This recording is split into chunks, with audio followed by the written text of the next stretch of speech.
हे प्रभु ऐसा करो कि 2 अगरबत्ती के बदले में क्या दे दो? बोले सुख संपत्ति दे दो।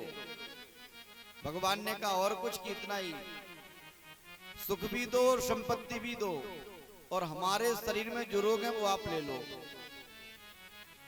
कष्ट मिटे तन का, हमारे शरीर में जो रोग है वो भी आप भी ले जाओ। भगवान कहते हैं अच्छे भक्त से पाला पड़ा। लेकर तो 2 अगरबत्ती आता, लेकिन इतना मांगता है कि भगवान भी परेशान हो जाते हैं। लेकिन मांगना सीखना है तो कुंती मैया जैसा मांगो। कुंती मैया से भगवान ने कहा कुछ मांगो। बुआ जी ने कहा कि नहीं प्रभु मुझे कुछ नहीं चाहिए, आपके दर्शन हुए इतना ही बहुत है। भगवान ने कहा नहीं नहीं, मेरे दर्शन जो है निष्फल नहीं जाते, कुछ तो मांगना ही पड़ेगा। तब क्या कहती हैं कुंती मैया?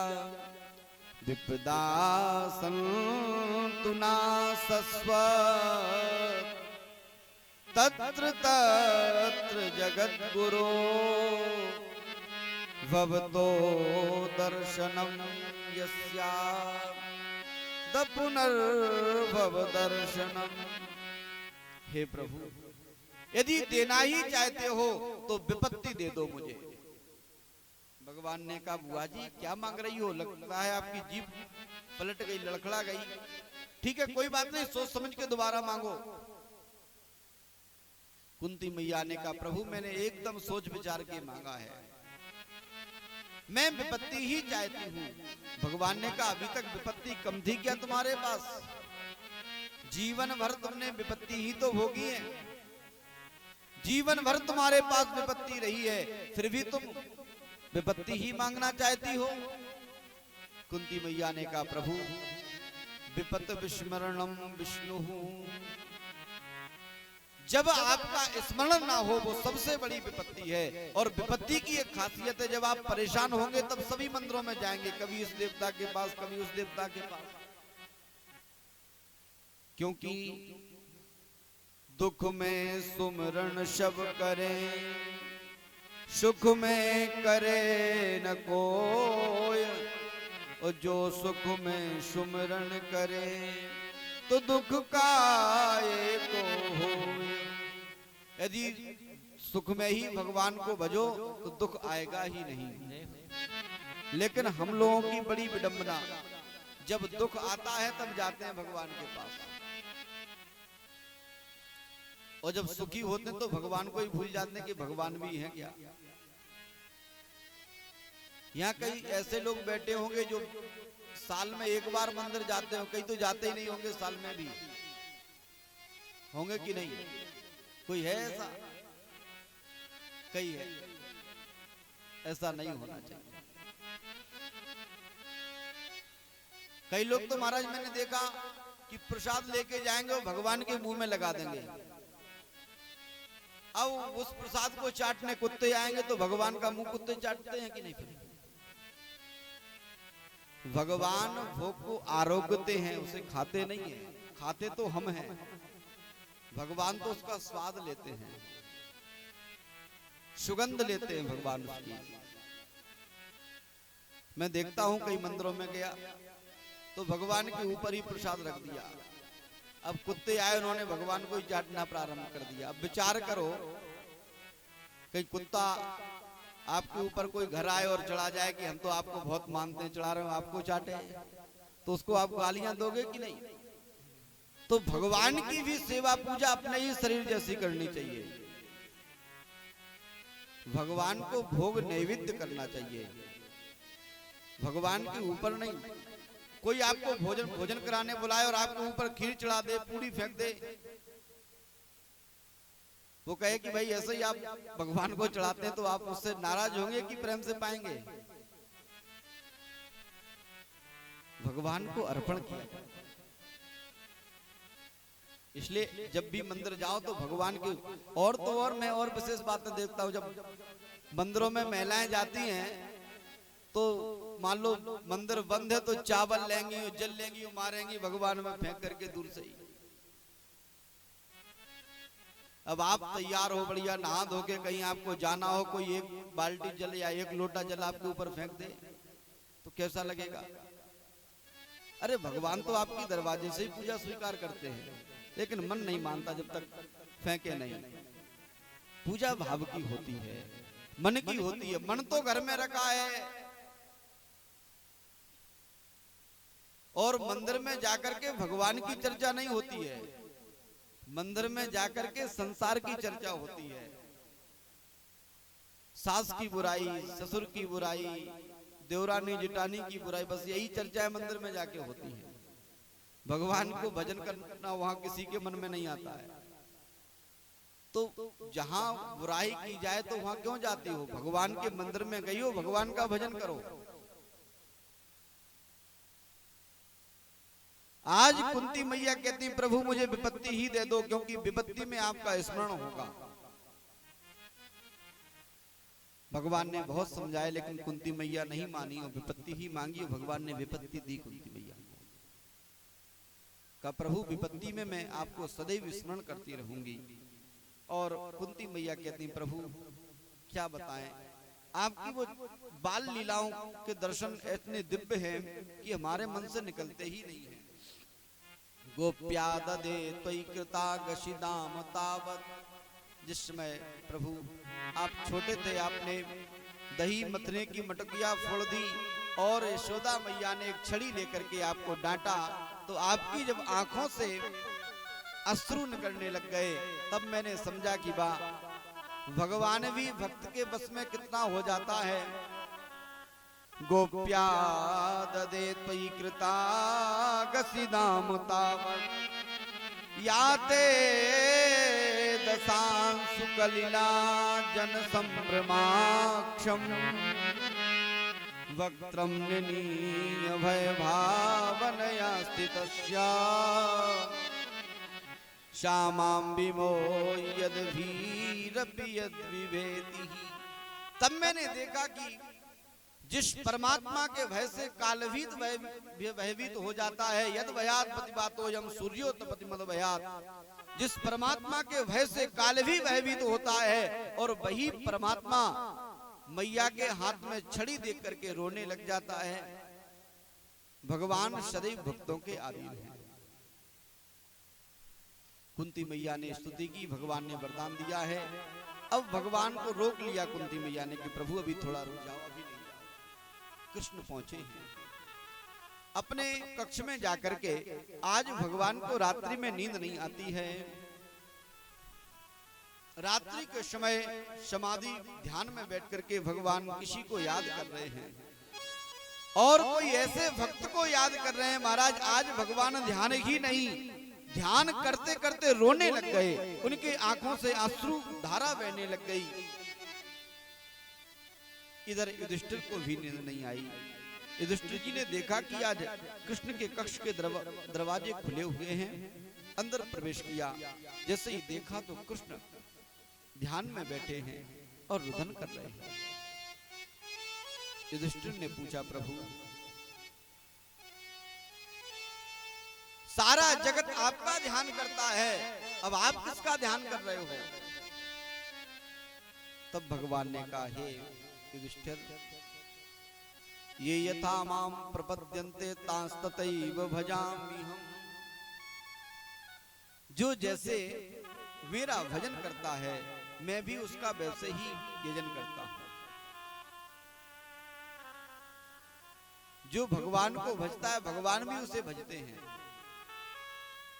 तो कहा प्रभु ऐसा कौन सा बड़भागी भक्त है जिसको आप याद कर रहे हैं? और याद ही नहीं, आप उसके विरह में रो रहे हो। तब कृष्ण ने कहा कि हे युधिष्ठिर, वह भक्त कोई और नहीं है, यहीं पर कुरुक्षेत्र की भूमि में पड़ा हुआ श्री भीष्म पितामह हैं, जिनको मैं याद करके रो रहा हूं। कहा प्रभु पितामह जीवित हैं अभी? कहा हाँ, अभी पितामह जीवित हैं। अरे मुझे तो पता भी नहीं चला कि पितामह जीवित हैं। अब तो युधिष्ठिर भी रोने लग गए। युधिष्ठिर की आवाज सुनकर के पांचों पांडव आ गए। अर्जुन भी, भीष्म, अर्जुन, नकुल, सहदेव सब वहीं आ गए। अब तो सभी ने विचार किया कि हम प्रातः काल ही भीष्म जी के पास चलेंगे, पितामह के पास चलेंगे। जैसे ही प्रातः काल हुआ, कार्तिक का महीना था, कार्तिक शुक्ल एकादशी के दिन पांचों पांडव भीष्म पितामह के पास पहुंचे। भीष्म पितामह सरसैया पर पड़े हुए थे और कृष्ण को याद कर रहे थे। जैसे ही कृष्ण वहां पहुंचे पांचों पांडवों को लेकर के, तो देखा कि वहां तो सभी संत महात्मा खड़े हुए हैं, देवता भी आकाश में खड़े हुए हैं, पुष्प वर्षा कर रहे हैं भीष्म पितामह के ऊपर। युधिष्ठिर ने कहा कि हे पितामह, मुझे तो पता ही नहीं था कि आप अभी जीवित हैं, इसलिए मुझे आने में विलंब हुआ। कृष्ण ने कहा कि हे पितामह, जिस दिन से युधिष्ठिर ने इस युद्ध को जीता है उस दिन से बड़ा दुखी है। ये कहता है कि मैंने राज्य को पाने के लिए अपने ही लोगों का वध कर दिया। ये क्या किया मैंने? तब भीष्म पितामह ने कहा कि हे युधिष्ठिर, तुम सोच रहे हो कि तुमने कौरवों को मारा है। अरे तुम क्या कौरवों को मारते, अकेला मैं चाहता तो तुम पांचों पांडवों को मार देता। मारने वाले तुम नहीं हो, मारने वाले तो श्री कृष्ण हैं। इन्होंने सबको मार दिया, इनके सुदर्शन ने सबको मारा है। पांडवों की ओर से जो बाण चलते थे उनके आगे कृष्ण का सुदर्शन चक्र चलता था और वह सबका वध करता हुआ जाता था।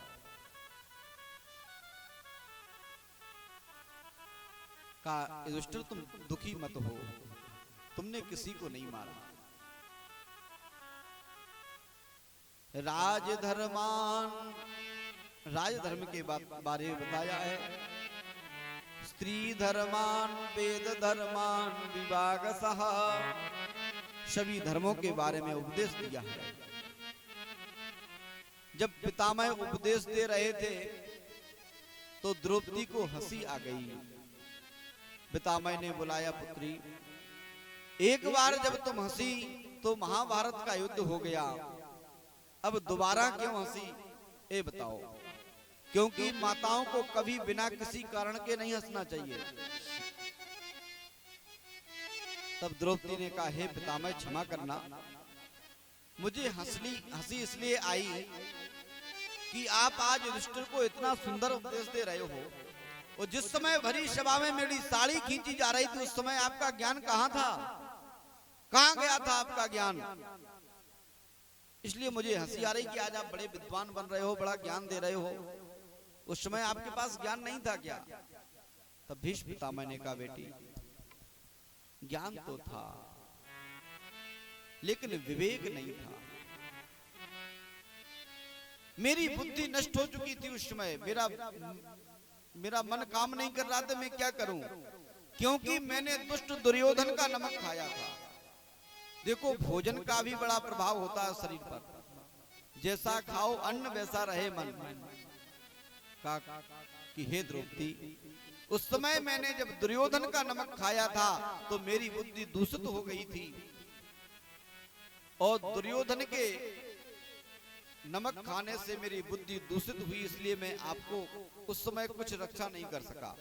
तो कहा, अब ये ज्ञान कहां से आया? भीष्म पितामह ने कहा कि हे पुत्री, जो दुर्योधन के नमक से मेरा रक्त बना था वो बह गया है, अब शुद्ध और सात्विक रक्त रह गया है, इसलिए मैं ऐसा उपदेश कर रहा हूं। जय हो। भगवान कृष्ण सर की तरफ खड़े थे भीष्म पितामह की। पितामह ने कहा, कन्हैया, ऐसे काम नहीं चलेगा, मेरे पैरों के पास आओ। भगवान तुरंत पैरों के पास आ गए। धन्य है वो भक्त जो भगवान को भी आदेश दे देता है। आज भगवान सामने खड़े हैं, उत्तरायण का समय आ गया है। इधर भगवान की स्तुति करते हैं भीष्म पितामह। एकादशी का दिन है और 11 ही श्लोकों में स्तुति करते हैं। क्या कह रहे हैं? भीष्म पितामह जो स्तुति करते हैं वो बड़ी विचित्र स्तुति है। संस्कृत में जो इति शब्द है, इसका प्रयोग श्लोक के अंत में आता है। लेकिन भीष्म पितामह जो स्तुति करते हैं इसमें पहले ही श्लोक के पहले इति लगाते हैं, इति से ही प्रारंभ करते हैं। जहां सबका अंत होता है वहां भीष्म पितामह वहां से प्रारंभ कर रहे हैं। क्या कह रहे हैं? इति मति रूप कल्पिता वितृष्णा भगवती शाश्वत पुंगवे विभूमि स्वनिगम अपहाय मत प्रतिज्ञा प्रकृति मुपयुषे यद भव प्रवाह। हे प्रभु, मेरी एक पुत्री है जिसका विवाह मैं आपसे करना चाहता हूं। सभी भीष्म पितामह का मुंह देखने लग गए कि हे भगवान, मैं तो इनको आजीवन ब्रह्मचारी समझता था, ये तो कह रहे हैं मेरी एक पुत्री है। एक दूसरे का मुंह देखने लग गए सभी लोग।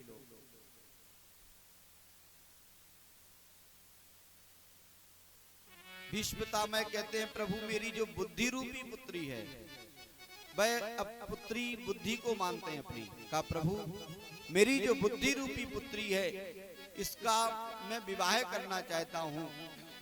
और संसार में मैंने वर खोजे लेकिन इस पुत्री के योग कोई वर प्राप्त नहीं हुआ। लेकिन आपको देख करके अब लगता है कि इस पुत्री का विवाह आपके साथ ही कर देना चाहिए, क्योंकि त्रिभुवन कमनम तमाल वर्णम रविकर गौरव रामबरम दधाने वपुरल ककुला प्रताननाब्जम विजय सके रतिरस्तु में नवाज्यः। हे प्रभु, हे विजय सखे, हे अर्जुन के सखा, मैंने संसार में वर खोजा लेकिन आपके समान कोई सुंदर नहीं दिखा। भगवान त्रिभुवन कमनीय हैं, संसार में भगवान से अधिक सुंदर कोई नहीं है। महाराज, बड़े बड़े संत महात्मा इनकी मुस्कान को देख करके वेदों का पाठ करना भी भूल जाते हैं। लकी जिन लाल की मुस्कान तिनई विसरी वेद विद्या जप पाठ पूजा ज्ञान। लकी जिन लाल की मुस्कान, भगवान की मुस्कान जो एक बार देख ले उसको वेदों का पाठ भूल जाता है, तपस्या छोड़ देते संत। त्रिभुवन कमनम तमाल वर्णम, भगवान बहुत सुंदर है। श्री राधे, भगवान ऐसे दिव्य हैं कि इनको जो एक बार देख ले महाराज फिर दोबारा और किसी को देखने की इच्छा नहीं होती है। जिसको एक बार भगवान का साक्षात्कार हो जाए फिर वो संसार की ओर नहीं देखता है। तो आइए एक भजन के माध्यम से हम सभी लोग भगवान को याद करते हैं। लेकिन